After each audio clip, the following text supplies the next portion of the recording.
चौधरी तू बाहर जाके भी नहीं बदलिया जेड़ी आदतां तेरियां इत्थे सी बाहर जाके भी हो यार। अस्सलाम वालेकुम भैनों ते भराओ, मैं तुहाडा अपना चौधरी परवेज टन टना टन। भराओ अज मैं तुहानू बड़ी दुखी स्टोरी सुनान लगा। ए देखे चौधरी ने दाढ़ी भी नहीं मुन्नी, टाइम ही नहीं लगा काम तू। खास तौर पर जेड़े भरा बाहर रहिंदे ना, ए स्टोरी उन्होंने दिल ते वजेगी, दिल ते बड़ी दुखी स्टोरी है, लेकिन सड़ानी इनू दुखी बंदे ही समझ सकते। अच्छा जी, चौधरी का बचपन होंदा सी ने, चौधरी छोटा जिहा होंदा सी, चौधरी का बड़ा दिल करता सी कि चौधरी बाहर जाए। साडे पिंड जितने बाहरों आउंदे सी चिट्टे जोड़े ला के फिरदे सी, सारे उन्हां दियां दावतां करदे सी, उन्हां दियां गड्डियां देखदे सन। ते चौधरी का भी दिल करता सी कि एक दिन बाहर जाए, पैसे कमाए, चौधरी दी बल्ले बल्ले हो जाए, स्टेटस लाए ते शरीक सड़ के मार जाए। अच्छा जी, चौधरी बाहर आवन दियां स्कीमां लानियां शुरू कर दित्तियां। हुण चौधरी ने क्या किया, चौधरी जाए अंबैसियां च वीजे वास्ते। और मैंने पूछण, सुनाओ जी भाई जी क्यों आए हो? और मैं आख्या चौधरी परवेज जिथा भी जांदा बगैर कम तो नहीं आंदा। ਉਹ ਕਹਿੰਦੇ नहीं चौधरी सानू काम की गल दस, तेरे को कोई तालीम शीम है, कोई डिग्री है? मैं क्या चौधरी तो सारी जिंदगी बकरियां ही चगांदा रहा, डिग्रियां कितों आईयां? उन्ना है चौधरी बाहर दो दरवाजे तू बाहर टू जा। चौधरी बेदत हो गए, बाहर टू जाता, पिंड आ गए, सारे पुछते चौधरी वीजा लग गई। चौधरी का मजाक बनया सी सारे महल्ले। फिर चौधरी ने मदनी आ गई, चौधरी ने हौसला कायम रखा। चौधरी ने जेंटा का पिछा करना शुरू कर दिता, लटरम पटरम। आखिरकार चौधरी डटिया लांदा लांदा पहुंच गया यूरोप के अंदर। अच्छा जी, बाहर पहुंचा ना, अगर देखा चौधरी ने अपने पिंड दे सारे चौधरी जेडे चिट्टे जोड़े लाते सी, उन्होंने तो हाल ही कोई नहीं सी। और मैं क्या बेशर्मो, ये तुहाडे के हालात होए? ना क्या चौधरी फिकर ना कर, कुछ दिनों बाद तेरे भी यही हालात हो जाएंगे। अच्छा जी, चौधरी ने मेहनत शुरू कर दी। चौधरी सुबह उठ के काम वास्ते जाने वाले निकले तो घर 6 बंदे टॉयलेट के अगे खलोते होंगे सी। फिर चौधरी का नंबर लगता सी, फिर चौधरी ने रोटी पकानी, फिर चौधरी ने नसना नसना, बस लेट काम तक पहुंच जाना।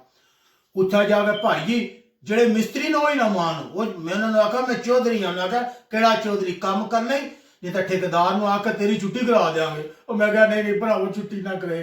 अच्छा जी, चौधरी ने मेहनत शुरू कर दी, 8 घंटे 16 घंटे काम करता रहा, पैसे इकट्ठे करता रहा। आह पैसे इकट्ठे हो गए, घर वाले क्या कि मैं वापस आवना है, तुहाडा बराग लगे। आखिर ना, चौधरी पेपर लै गया। अच्छा जी, 5 साल बाद चौधरी को पेपर लग गए। हुण चौधरी ने पाकिस्तान जाना सी, घर वाले कह ना परवेज ना, चौधरी होश कर, तेरे कच्चे पेपर न, पक्के पेपर लै गया, अभी कोई मसला हो सकता एयरपोर्ट से। चौधरी ने पक्के पेपर बनाने शुरू कर दिए। फिर घर फोन किया, मैं क्या और चौधरी ने पक्के पेपर लग गए। चौधरी आया, आखिर चौधरी इतने साल रहे, कोई 4 पैसे तो लै गया, सानू शरीक गल्लां सुनाणगे भी चौधरी बाहरों के कमा के नहीं आंदा। चौधरी ने पैसे साल में चौधरी ने चंगी मेहनत की, इतने पैसे इकट्ठे कर ले बाबा जी। फिर चौधरी चलिया पाकिस्तान, टुर गया पाकिस्तान।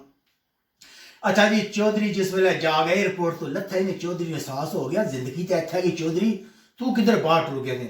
अच्छा जी, टुर क्यों?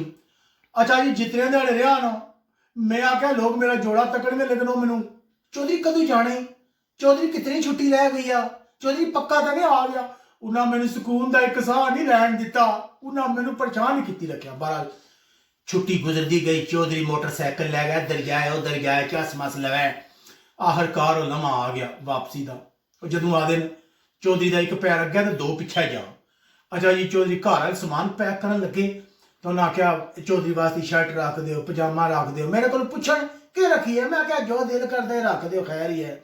और नहीं चौधरी ए कपड़े तेरे ते सूट करने। उन्होंने क्या पता इतने सूट के करने, नहीं तो होश ही नहीं होती कपड़े पाने की। सारा कुछ रख लेना। आखिरकार ना मैं ना एक छापर विच वतन की थोड़ी जी मिट्टी रख छड्डी सी, उत्थे जांगा वतन की याद आवेगी तो मिट्टी जी है खुशबू सूंघिया करांगा। ए जेडे भरा बाहर रहिंदे उन्होंने तो पता ना भाई जी, वतन की मिट्टी की खुशबू भी बाहर बंदा मिस करता। जदों मैं छापर खोलिया ना तो मैनू कहने चौधरी तू बाहर जाके भी नहीं बदलिया, जेड़ी आदतां तेरियां इत्थे सी बाहर जाके भी वही आदतां। पाकिस्तान भी तू मिट्टी खांदा सी, हुण बाहर जाके मिट्टी खानी शुरू कर दित्ती। चौधरी